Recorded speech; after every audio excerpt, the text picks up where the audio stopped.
Radhika Gaur with the session number 15 of your chapter Natural Resources, and in this session here we are going to discuss about question answers of session 2. That is, in this session we will discuss about the exercise questions.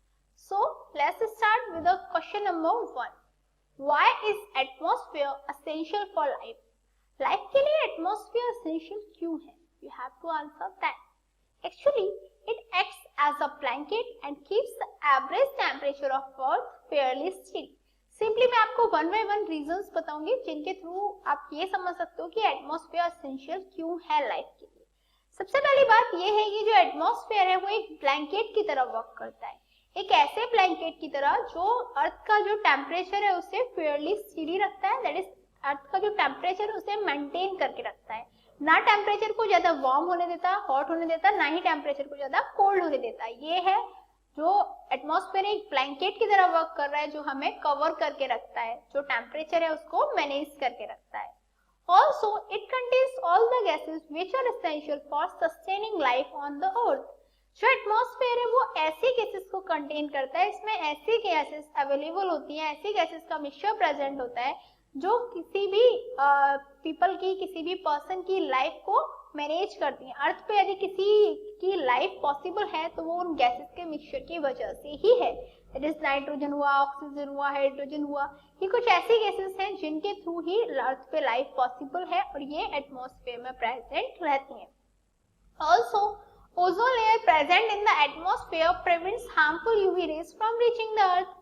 जो भी हमारी ozone layer present है atmosphere पे वो prevent करती है कि जो हार्मफुल यूवी रेज हैं वो अर्थ तक नहीं आए, क्योंकि यदि हार्मफुल अल्ट्रावायलेट रेज अर्थ तक आएंगी तो ऑब्वियसली वो पर्संस को इंजूरियस प्रोवाइड करेंगी. कैंसर, कैटरेक्ट जैसी बीमारियां भी उससे हो जाती हैं. Clear? Also water cycle is not possible without atmosphere. यदि एटमॉस्फेयर नहीं होता तो वाटर साइकिल भी पॉसिबल नहीं होती. तो वाटर साइकिल को भी मैनेज करने के लिए हमें एटमॉस्फेयर की रिक्वायरमेंट होती है.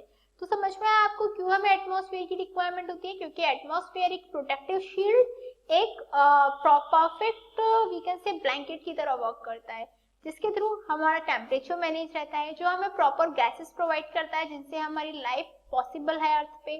वो हमें शील्ड करके रखता है हार्मफुल अल्ट्रावायलेट रेज से और हमें वो वाटर भी प्रोवाइड करता है. Your next question is, why is water essential for life? जो water है वो हमारी लाइफ के लिए essential क्यों है?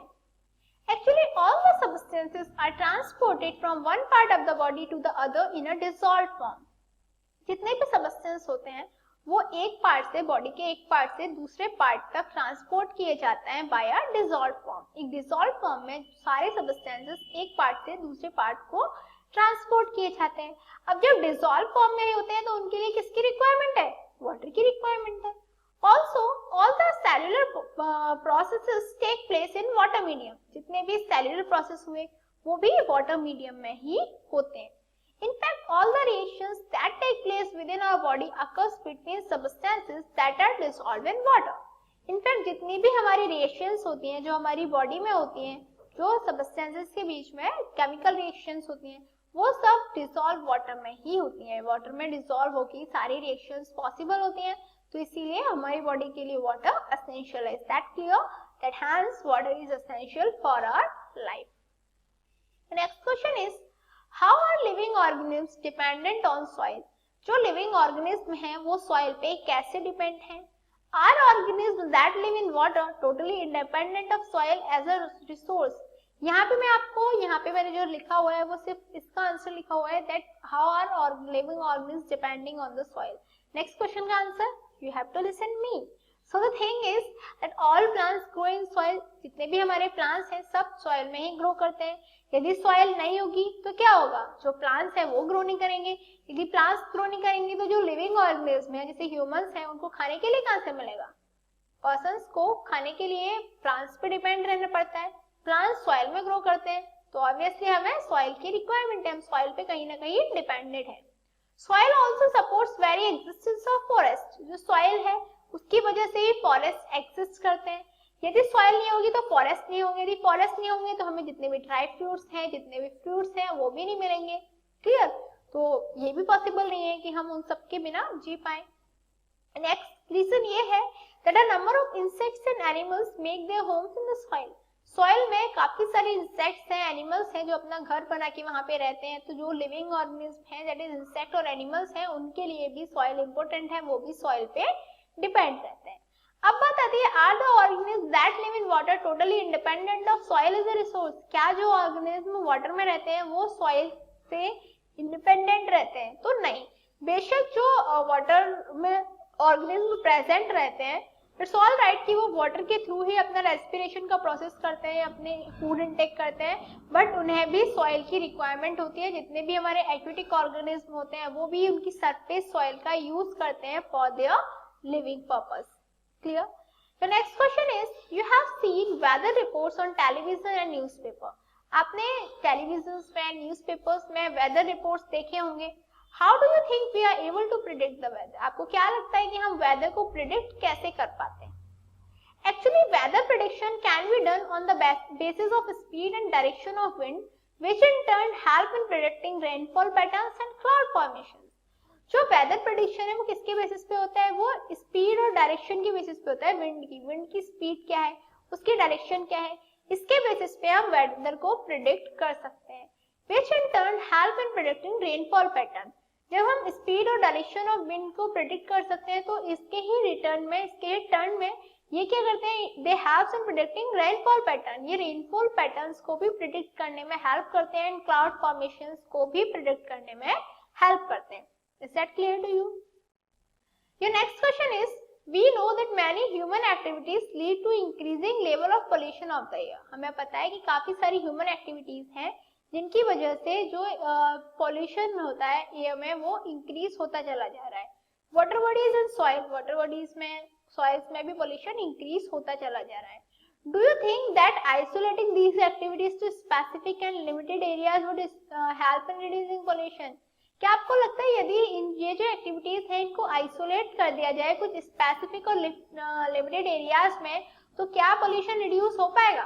द आंसर इज यस, हाँ, क्योंकि isolating these activities to specific and limited areas can help in reducing pollution provided suitable method for treatment and recycling of waste material are adopted. Simply यदि हम इन activities को isolate कर दें किसी भी specific और लिमिटेड एरियाज में तो रिड्यूस कर सकते हैं हम पोल्यूशन को। हम कुछ सुटेबल मेथड्स को अप्लाई करें, कुछ ऐसे ट्रीटमेंट्स को यूज करें जिनके थ्रू पोल्यूशन ना क्रिएट हो, हम वेस्ट को रिसाइकल करें, ठीक है, वेस्ट मटेरियल को रिसाइकल करके उन्हें अडॉप्ट करें, उससे क्या होगा, जो पोल्यूशन है वो कहीं ना कहीं कंट्रोल होता चला जाएगा। ये next question is, write a note on how forest influence the quality of our air, soil and water resources. आपको एक नोट पर लिखना है जिसमें आपको बताना है कैसे जो फॉरेस्ट हैं वो एयर, सॉइल एंड वाटर की क्वालिटी को इन्फ्लुएंस करते हैं।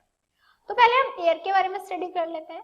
Forest maintain the balance between carbon dioxide and oxygen in relation to the oxygen produced by them in photosynthesis.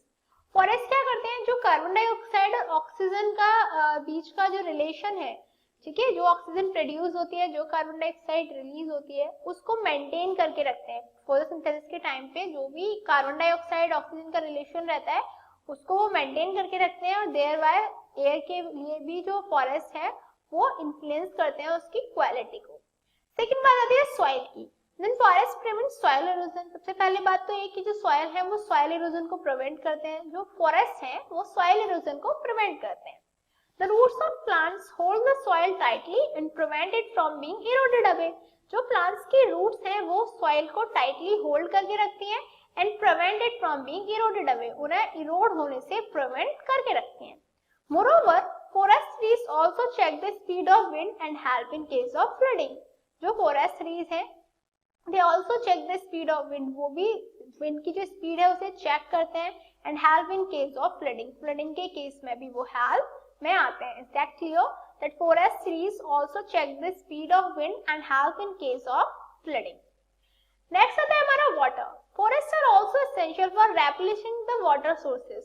जो forests हैं वो water sources को replenishing करने के लिए भी essential होते हैं। They play an important role in maintaining water cycle by the process of transpiration. Transpiration के प्रोसेस से जो फॉरेस्ट है वो वाटर साइकिल को मेंटेन करने में भी एक इम्पोर्टेंट रोल प्ले करते हैं। तो अभी हमने देखा कि एयर, सॉइल एंड वाटर तीनों ही रिसोर्सेज की क्वालिटी को जो फॉरेस्ट है वो इन्फ्लुएंस करते हैं। Your next question is, how can we prevent prevent the loss of top soil. ये आपका एक्सरसाइज से एक्स्ट्रा क्वेश्चन है कि जो टॉप सॉइल है उसके लॉस को हम प्रिवेंट कैसे कर सकते हैं। So we can prevent the loss of top soil by increasing the vegetational cover. सबसे पहले जो वेजिटेशनल कवर है उसे इंक्रीज कर दिया जाए। By checking the felling of trees, यदि ट्रीज फेल हो रहे हैं तो उसको चेक करना चाहिए। And by preventing excessive grazing by animals, animals के थ्रू जो एक्सेसिव ग्रेजिंग हो रही है उसको भी यदि हम प्रिवेंट करें तो हम लॉस ऑफ टॉप सॉइल को प्रिवेंट कर सकते हैं। Your next question is, during summer, if we go near the lake, you feel relief from the heat. Why? यदि समर्स के टाइम पे आप लेक के पास जाते हो तो आप हीट से रिलीफ फील करते हो, ऐसा क्यों होता है?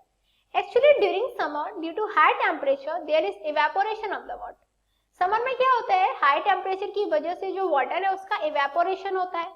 This results in comparative lower temperature on water surface and thus the air near the water bodies is cooler.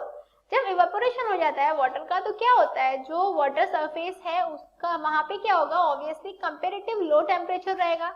वहां पे जब लो टेम्परेचर रहेगा तो एयर जो होगी उसके आसपास की, वाटर बॉडीज के आसपास की जो एयर होगी वो कूलर हो जाएगी।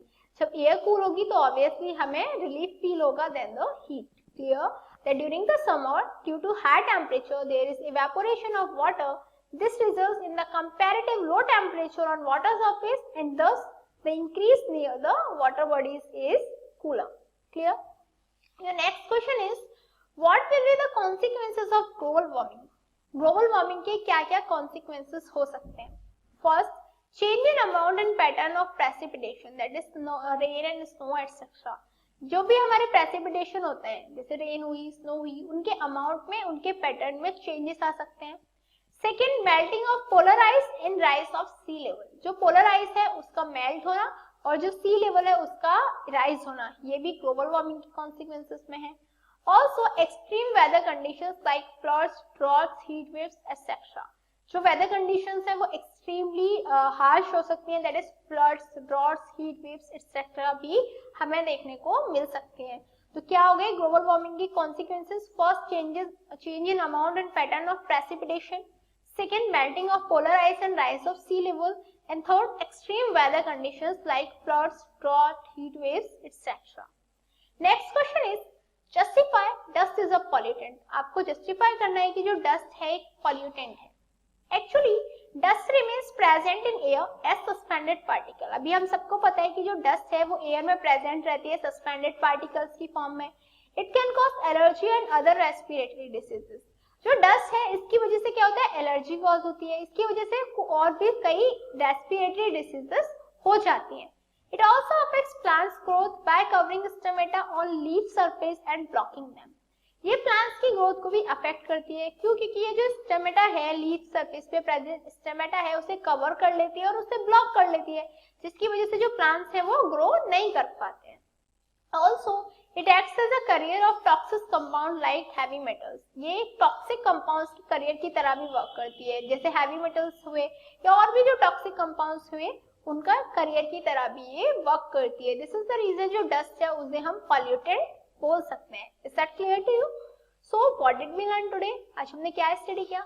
आज हमने नेचुरल रिसोर्सेज चैप्टर के जो एक्सरसाइज क्वेश्चंस थे उनको सॉल्व आउट कर लिया। So I guess this was enough for this whole chapter. Let's see what we are gonna discuss in next chapter. Till then, good luck.